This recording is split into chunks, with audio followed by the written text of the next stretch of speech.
Payroll ఇచ్చిన తర్వాత within 1 వీక్లో అతను ఒక నెటోరియస్ క్యాండిడేట్, అతనికి పెరోల్ ఇవ్వటం అనేది మంచి పద్ధతి కాదు అన్న సంగతి తెలిసిన తర్వాత ఇమీడియట్గా మేము ఆ పెరోల్ క్యాన్సిల్ చేసి మళ్ళీ తిరిగి అతన్ని జైలుకి పంపించడం జరిగింది. ఇదే పెరోల్ గురించి మీరు మాట్లాడాలనుకుంటే లాస్ట్ గవర్నమెంట్లో అతనికి యాక్చువల్గా శ్రీకాంత్ అనే వ్యక్తి ఇంతకుముందు 2010 నుంచి జీవిత ఖైదు, అతను 2014 నుంచి సంథింగ్ ఆ ఏరియాలో ఒక 4 years అతను అబ్స్కాండ్ అయ్యాడు, తర్వాత సరెండర్ అయ్యాడు. సో ఈ నేపథ్యంలో అతనికి కొన్ని రోజులు పెరోల్ కూడా ఇవ్వకూడదు. కానీ ఆ పీరియడ్ అయిన తర్వాత లాస్ట్ గవర్నమెంట్లో దగ్గర 27/1/2024 నుంచి 13/3/2024 వరకు అరౌండ్ 45 days అతని పెరోల్ మీద బయట ఉన్నాడు. ఓకే, మా దగ్గరకు వచ్చేసరికి పెరోల్ విషయం దగ్గరికి వచ్చేసరికి పెరోల్ ఎవరిచ్చారు ఏంటన్నది మేమందరం ఆ ఎంక్వైరీ మేము చేసుకుంటున్నాము, ఆ రిపోర్ట్స్ మేము తెప్పించుకుంటాం.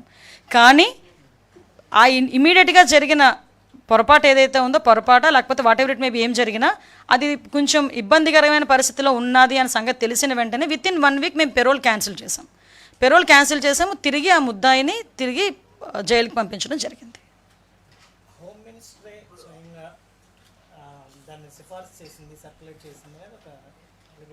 ఎవరున్నారు?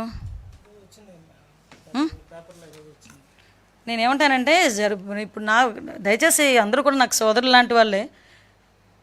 పెరోల్ ఎలా వచ్చింది ఏమొచ్చిందన్న పోస్ట్ మార్టం కన్నా ఆ వెనకాతలు జరుగుతున్న సిచ్యువేషన్ గురించి పోస్ట్ మార్టం చేసుంటే మీకు బాగుండేది, నాకు బాగుండేది.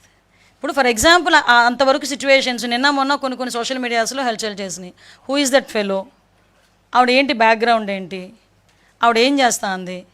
సో నేనేమంటానంటే పెరోల్ అన్నది నేను డెఫినెట్గా చెప్తున్నానండి, పెరోల్ విషయంలో ఎలా వచ్చింది ఏంటన్నది నేనైతే డెఫినెట్గా మేమైతే మా ఎంక్వైరీ రిపోర్ట్ మాకు వస్తుంది, దాని మీద అయితే మేము ఎంక్వైరీ చేస్తున్నాం, అది పక్కన పెట్టండి. కానీ ఇమీడియట్గా మేము స్పందించి మాత్రం పెరోల్ క్యాన్సిల్ చేసి మళ్ళీ తిరిగి మేము లోపల తీసుకొచ్చి పెట్టాం. కానీ ఒకటి చెప్పండి.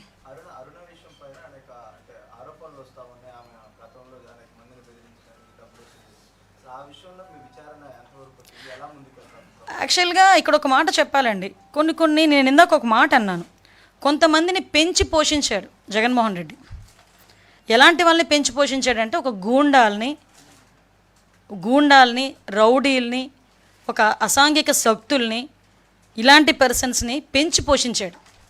ఆ పెంచి పోషించడానికి కారణంగా ఈరోజు వాళ్ళు ఏమనుకుంటున్నారంటే ఇదే అప్పుడున్న పందానే ఇప్పుడు కూడా కొనసాగుతుంది అని వాళ్ళు ఆలోచించుకుంటున్నారు. కానీ రౌడీ గ్యాంగ్లకు కూడా చెప్తున్నా, అసాంఘిక శక్తులకి, రౌడీలకి, రౌడీ షీటర్స్కి, వీళ్ళందరికీ కూడా ఒకటే చెప్తున్నా, ఇంతకు ముందు గవర్నమెంట్ కాదు, మీరు ఎలా పడితే అలా డ్యాన్స్ చేస్తాము, ఎలా పడితే అలా ఉంటాము, ఇంతకు ముందులాగే మేము ఇంకా బ్లాక్మెయిల్స్ చేస్తాము, ఇంతకు ముందులాగే బెదిరిస్తాము ఆఫీసర్స్ని, ఇంతకు ముందులాగే బ్లాక్మెయిల్ చేస్తాము, మేము కట్టడిలో తెచ్చుకుంటామని చెప్పుకోవడానికి ఇంతకు ముందు గవర్నమెంట్ జగన్మోహన్ రెడ్డి గవర్నమెంట్ అనకూడదు, కానీ ఒక అవినీతి గవర్నమెంట్. అందులో మీరు పెంచి పోషించి బయటకు రావచ్చు. కానీ ఇది ఎన్డీఏ కూటమి, ఇక్కడ ఉన్నది చంద్రబాబు నాయుడు గారు ముఖ్యమంత్రిగా.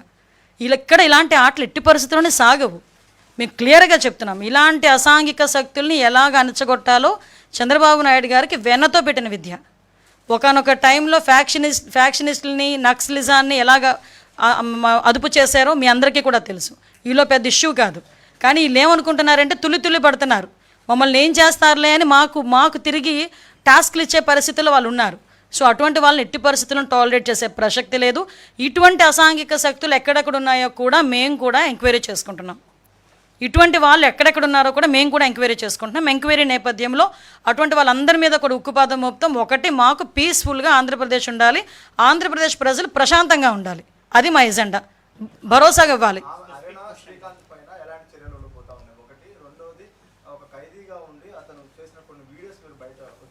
ఎస్